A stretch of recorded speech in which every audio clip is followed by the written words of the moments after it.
তেমনি একইভাবে একজন নির্বাচিত জনপ্রতিনিধি সে প্রকাশ্যে বলছে আমাকে মুসলমানরা ভোট দেয়নি তাই আমি ওদের সার্টিফিকেট দেব না, সংবিধানের শপথ নিয়ে, এই কথা কোনো জনপ্রতিনিধি বলতে পারে না। আমি আজকে এখানে জনপ্রতিনিধি হিসেবে যে চেয়ারে বসে রয়েছি, আজকে আমার এখানে যদি সিপিএম এর কোনো সমর্থক আসেন, আমি তাকেও পরিষেবা দিতে বাধ্য, কারণ আমাকে যিনি ভোট দেননি আমি তারও জনপ্রতিনিধি। ঠিক একইভাবে বিজেপির খারাপগুলোর যেরকম সমালোচনা করব, কিন্তু আবার রাজ্যের জন্য যদি তারা ৩৯,০০০ কোটি টাকার প্যাকেজ আনেন, তাতে যদি রাজ্যের অর্থনীতির ভালো হয়, যদি গরিব বেকারের হাতে কাজ জোটে, অনাবশ্যক সমালোচনা একবারই করতে যাব কেন?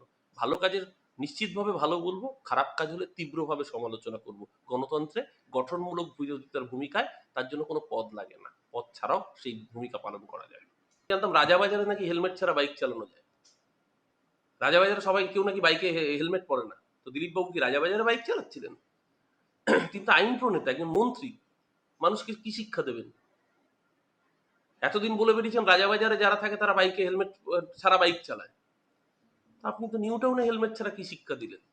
তাহলে আপনার সাথে বাকিদের পার্থক্য রইল কি? যদি সেই সেকশনটা খারাপ হয়ে থাকে, তাহলে তাদেরকে ক্রিমিনালাইজ করে দাগিয়ে দেওয়া হচ্ছে, তা আপনি নিজে কি এক্সাম্পল দিচ্ছেন? এই প্রশ্ন মানুষ আজ তুলবে না, কারণ এখন হানিমুন পিরিয়ড চলছে, কদিন পরে তুলবে। মুশকিলটা হচ্ছে তৃণমূলের সমালোচনা করলে আবার বিজেপি হয়ে যেতে হচ্ছে। অদ্ভুত সময়টাই অদ্ভুত। আপনি সমালোচনা কাকেই করবে? যে ভালো চায় সে সমালোচনা করবে। আত্মসমালোচনা না করলে আপনি আত্মশুদ্ধিটা করণটা করবেন কোত্থেকে? যদি আত্মসমালোচনা করি তাহলে তাগিয়ে দেওয়া হচ্ছে বিজেপি। বাইনারি।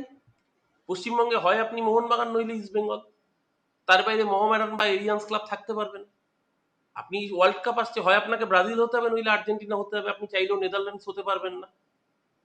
মানে এই যে বাইনারি রাজনীতি, কংগ্রেস বনাম সিপিএম, সিপিএম বনাম তৃণমূল, তৃণমূল বনাম বিজেপি, তার বাইরে কোনো থার্ড অপশন থাকবে না।